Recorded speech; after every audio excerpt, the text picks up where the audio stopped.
वतन अजीज़ एक ज़रई मुल्क है, जबकि शोबे ज़राअत में घरेलू जानवर रीढ़ की हड्डी की हैसियत रखते हैं।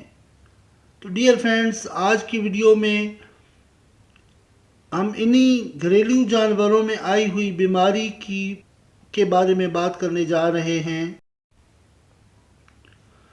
अस्सलामुअलैकुम my dear friends and welcome to my channel Langrial fly बैठक। आज की वीडियो बहुत ख़ास होने वाली है, क्योंकि आज की वीडियो में हम एक बहुत अहम संगीन इशू की जानिब आपकी तवज्जो भी दिलाने वाले हैं और उसके लिए कुछ रेमेडीज़, कुछ इलाज और कुछ ज़रूरी चीज़ें आपसे शेयर करने वाले हैं। तो वीडियो को मुकम्मल देखें और इस वीडियो में शेयर की गई इन टिप्स को और ट्रिक्स को अपने दोस्तों के साथ शेयर करें, ताकि हम इस मुसीबत का मुकाबला कर सकें। इसमें कोई शक नहीं कि वतन अजीज़ एक ज़रई मुल्क है, जबकि शोबे ज़राअत में घरेलू जानवर रीढ़ की हड्डी की हैसियत रखते हैं। और बदकिस्मती से चंद माह से एक बहुत बड़ी वबा ने पाकिस्तान को अपनी लपेट में ले रखा है,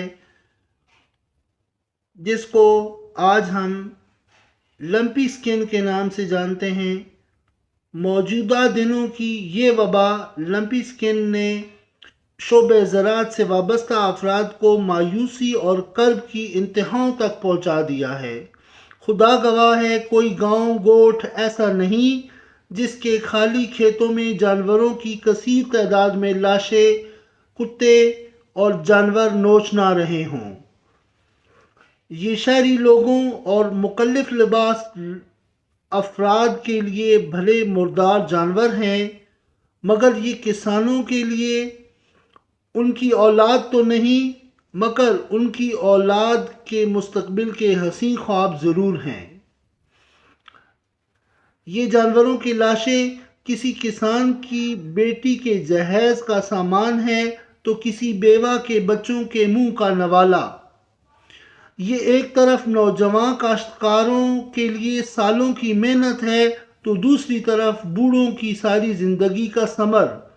मगर अफसोस, सद अफसोस कि इस वबा की रोकथाम और इलाज मुआवजे के लिए हुकूमत ने किसी भी किस्म की कोई ना सहूलत फराम की है और ना ही मीडिया पर, टेलीविज़न मीडिया या सोशल मीडिया पर कोई ऐसी मुहिम चलाई जिससे आवाम को इस हवाले से आगाह किया जाता कि वो अपने जानवरों को किस तरह इस बीमारी से महफूज रख सकते हैं। तो ज़रूरत इस बात की है कि तमाम किसान अपनी मदद आप इस बीमारी की वजूहात को जानें, और उससे भी बहुत अहम यह है कि इसके इलाज को जानें और वो देसी घरेलू टोटके जिनको आजमा कर वो इस बीमारी से बच रहे हैं और अब उनके जानवर इस बीमारी से सेहतयाब हो रहे हैं, वो अपने इन तजर्बात को दूसरे किसान दोस्तों के साथ शेयर करें, ताकि उनके बीमार जानवर भी ठीक हो सकें। यहाँ पर पहले मैं अपने किसान भाइयों को ये मशवरा देना चाहूँगा कि इलाज से कहीं ज़्यादा बेहतर एहतियात और हिफाजती इक़दामात हैं। अगर आप अपने जानवरों को इस लंपी स्किन डिज़ीज़ से बचाना चाहते हैं, तो इसकी वजूहात जानें कि ये बीमारी क्यों फैल रही है। तो इस बीमारी के फैलाव की बड़ी वजह मक्खियाँ, मच्छर और चीचड़ हैं।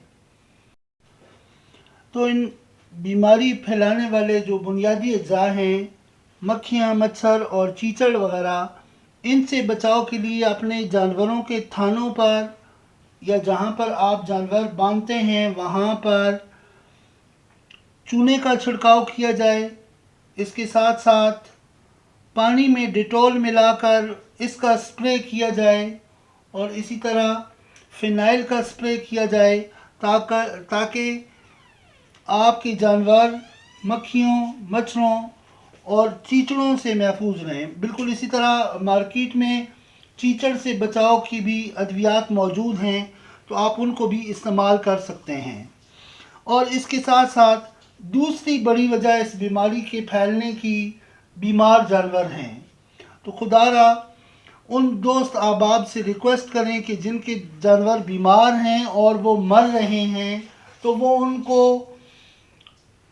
جب ایسا کوئی جانور مر جائے تو اس کو گڑھا کھود کر اس میں دبایا جائے۔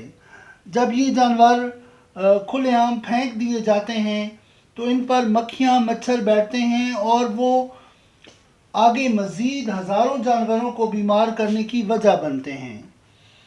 خدا را اپنے جانوروں کو بھی اس بیماری سے بچائیں اور دوسرے لوگوں کے بھی جانوروں کو اس سے محفوظ کرنے کی کوشش کریں اور ایک ذمہ دار کسان ہونے کا ثبوت دیں، کیونکہ آپ کا تو بہت بڑا نقصان ہو ہی گیا ہے، لیکن اگر آپ نے اس موقع پر بد احتیاطی کی تو یہ آپ کے اڑوس پڑوس میں یا آپ کی کمیونٹی، گلی محلے، شہر میں اور کتنے ہی جانوروں میں بیماری پھیلانے کی وجہ بن رہے ہیں یہ مردہ جانور۔ لومی سکن کا یہ وائرس تیزی سے پھیلنے لگا ہے اور کئی جانور مرنے لگ گئے ہیں، لیکن افسوس کی بات کہ لوگ مردہ جانوروں کو دفنانے کے بجائے آبادی، گھروں اور سڑک کے قریب پھینکے جا رہے ہیں اور ایسے بیمار جانوروں سے بھی اپنی جان چھڑوا رہے ہیں، جس کی وجہ سے یہ بیماری بہت تیزی سے باقی جانوروں میں پھیل رہی ہے۔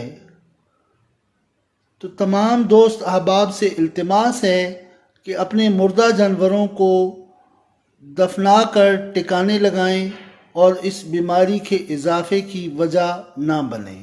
جی تو فرینڈز، ابھی علاج کے حوالے سے بات کر لیتے ہیں۔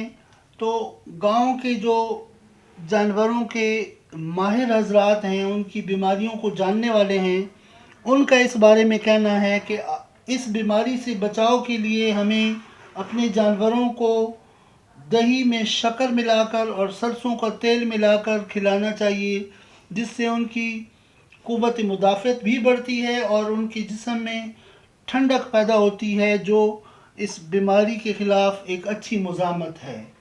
اس کے ساتھ ساتھ کچھ انڈین ماہرین کا کہنا ہے کہ پان کے پتوں کا استعمال کیا جائے یا نیم ٹری کے جو نیم ٹری ہوتا ہے اس کے پتوں کا استعمال کیا جائے۔ اس کے ساتھ ساتھ زیرہ اور اجوائن جانوروں کو دیا جائے تو اس سے اس بیماری کے خلاف ان میں مزاحمت پیدا ہوتی ہے۔ اور انگریزی طریقہ علاج میں جانوروں کو جب ٹمپریچر شروع ہو جائے یا وہ بہت لاغر ہو جائیں، ان کو اٹھنے بیٹھنے میں تکلیف ہو، تو آپ انجیکشنز کا، ڈرپوں کا اور اینٹی بیکٹیریل میڈیسنز کا استعمال کر سکتے ہیں۔